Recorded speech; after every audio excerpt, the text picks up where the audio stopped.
Mes frères et sœurs, nous voici une fois de plus venant partager la parole de Dieu sur notre chaîne Ève. Ensemble, vivons l'évangile. Nous sommes venus partager la parole de Dieu. Notez bien, nous partagerons sur un thème très spécial qui s'appelle la destinée. Nous allons bien suivre comment c'est quoi la destinée, qu'est-ce que Dieu veut dire, qu'est-ce que l'homme doit faire dans sa destinée. Avant tout, nous allons lire sur ces passages dans Genèse chapitre 1er du verset 26e au 28e verset. Je lis au nom de Jésus-Christ.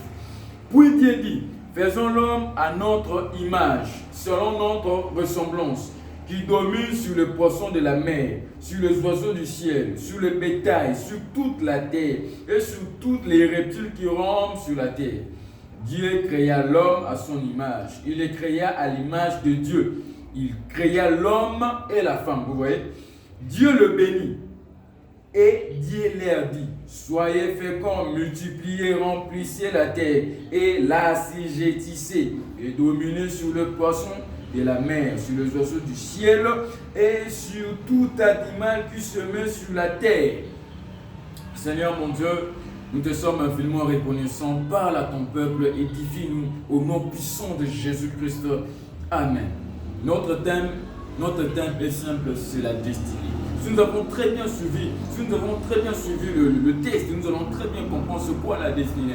La destinée, c'est une puissance surnaturelle qui fixerait les cours des événements. Nous voyons comment est-ce que Dieu a pensé à créer l'homme. Comment est-ce que Dieu a pensé à créer l'homme. Il a fixé quelque chose que l'homme doit seulement adhérer. J'aimerais dire à quelqu'un, tu veux s'appeler seulement adhérer à la pensée de Dieu. Si tu n'adhères pas à la pensée de Dieu, c'est toi qui payes. C'est parce qu'au début, Dieu a pensé d'abord à créer ce qu'on appelle ta destinée pour que tu sois en vie.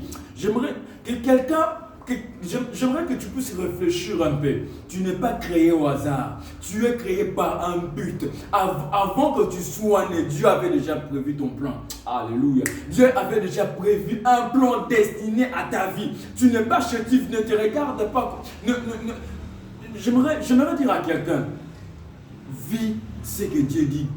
Ce que Dieu dit de vivre. Ne vis pas ce que toi tu veux vivre. Vis ce que Dieu dit de vivre. Ne vis pas ce que ta vie fait que tu puisses vivre. La destinée, c'est une puissance naturelle qui fixerait les cours des événements. Alors, quelle est la personne qui doit destiner? Quelle est cette personne? C'est l'homme. Alors, c'est qui l'homme? L'homme est un concurrent passif de la gloire de Dieu. L'homme est un concurrent passif de la gloire de Dieu. C'est un concurrent passif. Donc Dieu nous a créés pour jouir de sa gloire. Donc tu n'es pas appelé à vivre une vie chétive. Tu n'es pas appelé à vivre une vie minable, mais tu es appelé à vivre une vie glorieuse.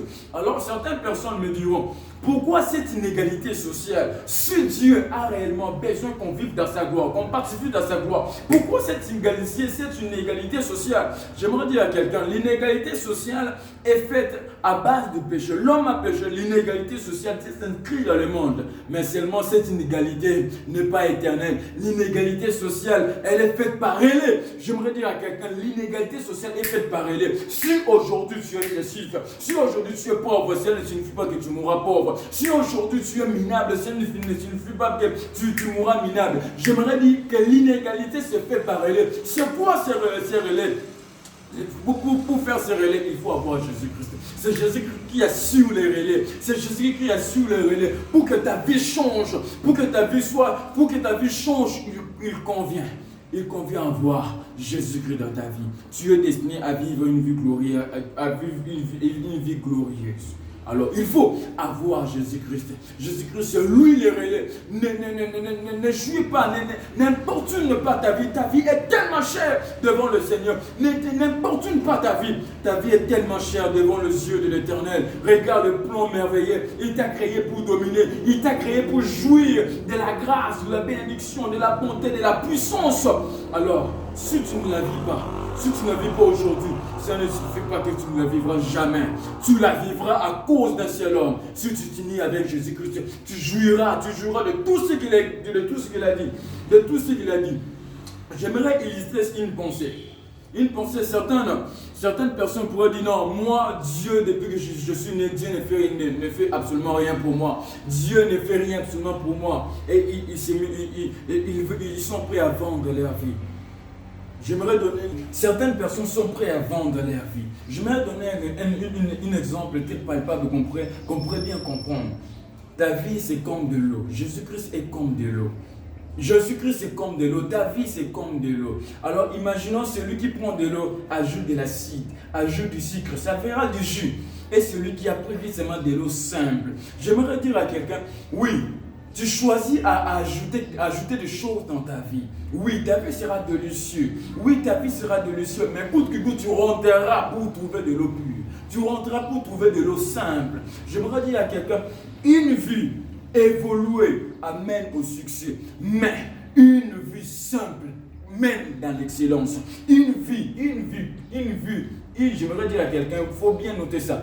Une vie améliorée, une vie évoluée donne du succès, mais une vie simple amène à l'excellence. J'aimerais dire à quelqu'un, veux-tu du succès ou veux-tu de l'excellence? Or, l'excellence est capable de nous amener jusqu'au ciel, mais le succès, elle est passagère.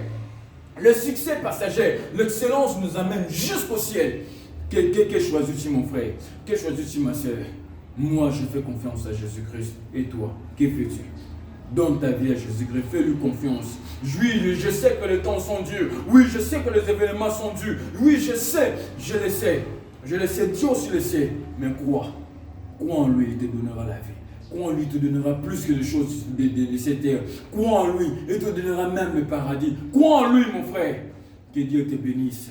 J'aimerais dire, pour notre pensée, nous arrêtons là. Je laisse à mon frère Rabbi, je laisse à mon frère Rabbi qui viendra continuer avec une pensée forte. Suivez-nous sur notre chaîne. Abonnez-vous massivement. Que l'Éternel vous bénisse. Gloire à Dieu. Amen.